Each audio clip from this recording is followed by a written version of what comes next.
Niyə bəzi dərmanların qiyməti bu qədər yüksəkdir? Bir ağrı kəsici bir ölkədə 20 dollar, digərində isə cəmi 2 dollardır. Molekul eyni, istehsal proses eyni. Bəs fərq hardadır? Gəlin izah edeyim. Bu suala biraz iqtisadi tərəfdən baxaq. Əslində bir dərmanın istehsal xərci bəzən bir neçə qəpik olur.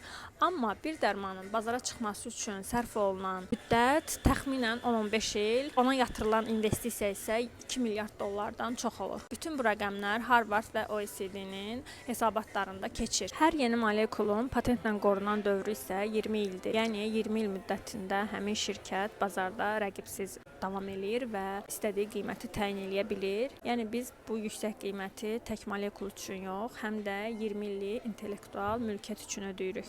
Amma məsələ bununla da bitmir. Dünyada dərman bazarlarının 70%-i təxminən cəmi 10 şirkətin əlində cəmləşir.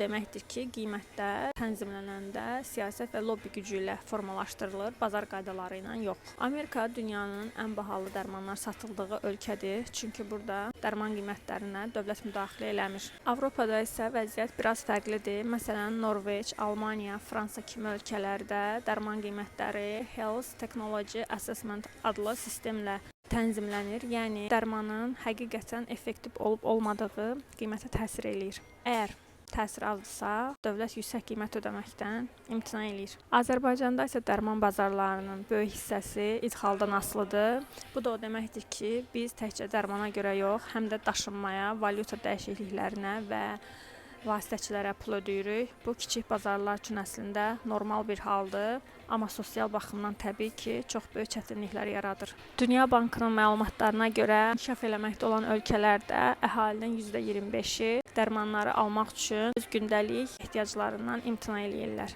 Bəs bu problemin çıxış yolu nədir? Bəzi ölkələr generik, yəni patent müddəti bitmiş dərmanların ucuz versiyalarını, ucuz nüsxələrini təşviq eləyirlər. Dünyada dərmanlar üzrə lider ölkə Hindistandır. Ən ucuz dərman istehsalçılarından biri olub dünyada. Dərman sadəcə kimyəvi maddə deyil, o həm də bilik, tədqiqat və dövlət siyasəti nəticəsidir. Mən bir sual maraqlandırır əslində. İnsanın sağlam qalması qədər baha başa gəlməlidirmi? Siz də öz fikirlərinizi yazın. Kanalıma abunə olun, şərh yazın, videoları paylaşın. Daha çox insanın çatması üçün dəstək olun.